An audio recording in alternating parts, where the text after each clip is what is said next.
Une histoire virale a touché les cœurs à l'échelle mondiale. Un jeune homme issu d'une famille hindoue a pris la décision inattendue de se convertir à l'islam à l'âge de 21 ans, surmontant de nombreux obstacles sur son parcours. Cependant, des années plus tard, son histoire prend une tournure extraordinaire. Sur son lit de mort à l'âge de 105 ans, son grand-père bien-aimé récite la Shahada. Le petit-fils partage cette expérience personnelle et joyeuse avec le monde, ce qui rend le témoignage émouvant. Voici ce qu'il a dit. Mon grand-père a 105 ans et nous sommes issus d'une famille sikh. J'ai récité ma Shahada à l'âge de 21 ans et aujourd'hui, mon grand-père va réciter la Shahada car il est très faible. Il a du mal à s'exprimer et il est probable que les anges viendront bientôt pour prendre son âme. Mes amis, je veux que vous soyez présents à ce moment extraordinaire.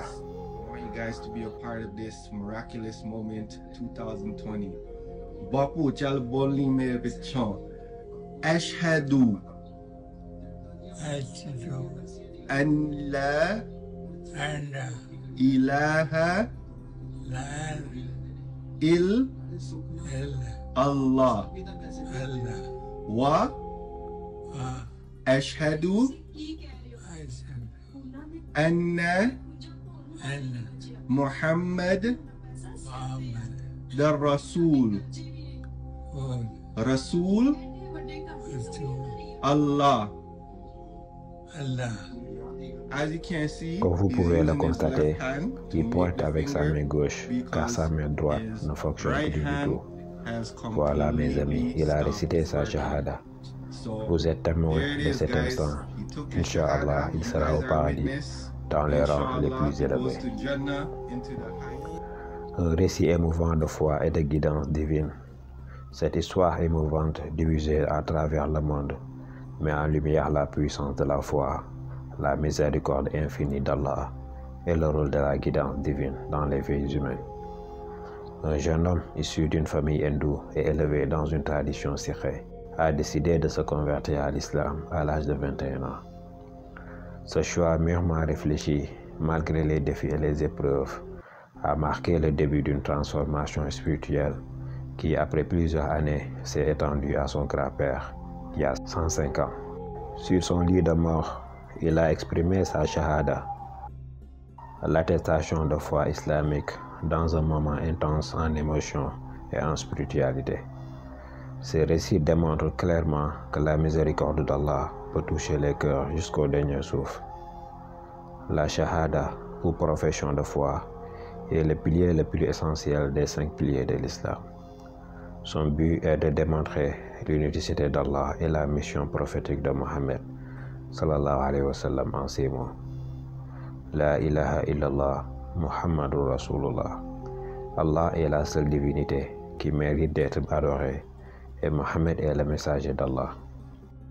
Le prophète, paix et bénédiction sur lui, a affirmé: celui qui dit il n'y a de divinité digne d'adoration qu'Allah, de tout son cœur entra au paradis. Dans cette histoire, le grand-père, malgré un âge avancé et ses faiblesses physiques, a trouvé la force de dire la Shahada. Même si elle n'a pas la capacité d'utiliser sa main droite, elle a quand même pointé avec sa main gauche pour témoigner de l'unicité d'Allah. Cette action démontre que même les actions simples mais sincères sont acceptées par Allah. Le Coran insiste sur le fait que la guidance est un privilège qu'Allah accorde à qui il le souhaite. En vérité, c'est toi, ô Mohammed, qui ne guide pas ceux que tu aimes, mais c'est Allah qui guide qui il veut. Et il connaît mieux ceux qui sont guidés. Dans cette histoire, même si le jeune homme a embrassé l'islam il y a plusieurs décennies, c'est grâce à Allah que le cœur de son grand-père s'est ouvert à la vérité, même au moment le plus critique de sa vie. Ce verset met en avant le fait que nous ne sommes que des moyens et que c'est Allah seul qui dirige les âmes. Le prophète sallallahu alayhi wa sallam a dit: Allah accepte le repentir du serviteur tant que son âme n'a pas atteint sa gorge. Ce hadith met en lumière la grande miséricorde et la patience d'Allah envers ses serviteurs. Même à l'âge de 105 ans, ce grand-père a eu l'opportunité de se tourner vers son Créateur, ce moment démontre qu'il est toujours possible de trouver la proximité d'Allah et pouvoir recevoir sa guidance. Un rappel pour chaque croyant, cette histoire nous rappelle à quel point cette vie est temporaire et combien il est crucial de préparer notre âme pour l'éternité. Allah dit dans le Coran: et nous n'avons créé les cieux et la terre et ce qui est entre eux qu'en vérité pour un terme fixé. Mais ceux qui ne croient pas se détournent de ce dont ils ont été avertis. La vie offre la chance de se connecter à Allah, d'exercer ses actes bienveillants et d'inspirer ceux qui nous entourent. Ce jeune homme a été crucial pour la direction de son grand-père, démontrant la nécessité d'un comportement exemplaire et d'une foi authentique. Le grand-père, âgé de 105 ans, qui adopte l'islam juste avant son décès est un témoignage tangible de la miséricorde sans limite d'Allah et de sa grande bienveillance.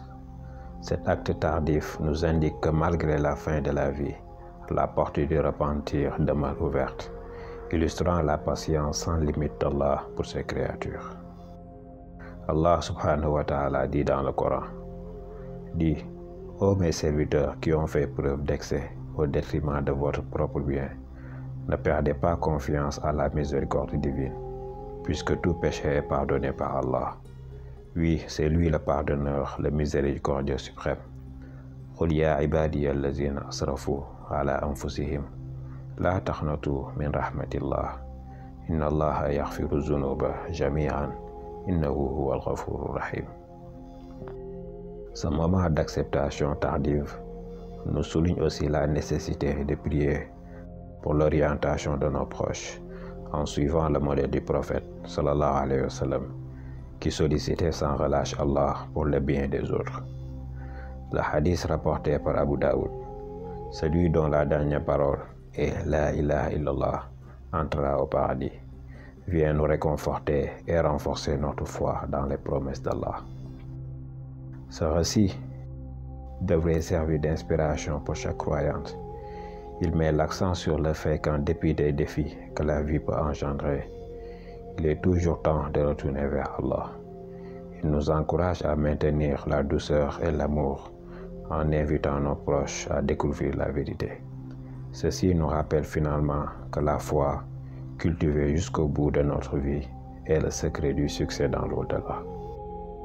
Que cette histoire touchante nous incite à consolider notre foi, à offrir du bien-être à nos proches et à intensifier les prières pour ceux qui ignorent encore l'islam. Que Dieu attribue au grand-père une position dans le paradis le plus élevé et qu'il continue d'orienter nos cœurs vers sa lumière.